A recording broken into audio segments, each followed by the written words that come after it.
Medical colleges privatisation మీద కోటి సంతకాల కార్యక్రమంలో భాగంగా ఈరోజు తిరుపతిలో స్టార్ట్ చేయడం. తెలుగుదేశం ప్రభుత్వానికి ప్రభుత్వ ఆస్తుల్ని అమ్మేసేయడం లేదా ప్రైవేట్ వ్యక్తులకి అప్పగించడం ఒక హ్యాబిచువల్ యాక్టివిటీ లాగా మారిపోయింది. సో ఈ యాక్టివిటీ ఇలా కొనసాగితే భవిష్యత్ తరాలకి చిన్న ఇబ్బందులు ఎదురయ్యే అవకాశాలు ఉంటాయి. ల్యాండ్ అవైలబిలిటీ లేక, గవర్నమెంట్ రిసోర్సెస్ లేక.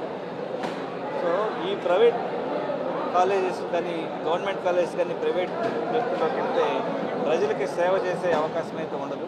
ఖచ్చితంగా అధికమైనటువంటి ఛార్జీలని ప్రజల మీద భారం మోపి లాభార్జన కోసమే పనిచేసే అవకాశం ఉంటుంది.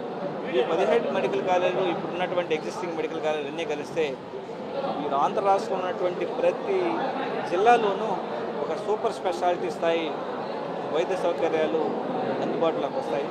ప్రజలందరికీ ఉపయోగపడుతుంది. అలాగే ప్రైవేటు వ్యక్తులు కూడా మరీ ఎక్కువ ఛార్జెస్ వేయకుండా ఉండడానికి ఒక చెక్ పాయింట్ లాగా ఇది పనికొస్తుంది. ఖచ్చితంగా మంచి హెల్త్ ఇన్ఫ్రాస్ట్రక్చర్ హబ్ ఉండే రాష్ట్రంగా ఈ దేశంలో ఆంధ్రప్రదేశ్ నిలబడే అవకాశం చాలా మెరుగ్గా ఉంది.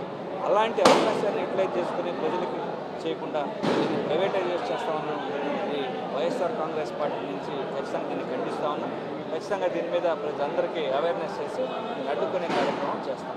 దాదాపుగా 2 లక్షల కోట్లు ఇన్వెస్ట్ చేసి అమరావతిలో బిల్డింగ్స్ ఖర్చు పెట్టాలన్నారు. అదేదో ఒక 5,000 నుంచి 8,000 కోట్ల రూపాయలని ఈ మెడికల్ కాలేజీకి కేటాయించినట్లయితే రాష్ట్రంలో ఉన్నటువంటి 5 కోట్ల మందికి ఇది అందుబాటులో ఉండే అవకాశం. ఇది ప్రతినిత్యం, ప్రతి నెల ఇప్పటికీ ఉపయోగపడే హెల్త్ సర్వీసెస్ని క్లోజ్ చేయడం అనేది అత్యంత హేయమైన చర్యగా ఈ కూటమి ప్రభుత్వం ఖచ్చితంగా వైఎస్ఆర్ కాంగ్రెస్ పార్టీ కూటమి ప్రభుత్వం మెడలు వచ్చి ఈ కార్యక్రమం చేయించే విధంగా మా ప్రయత్నాన్ని కొనసాగిస్తుంది.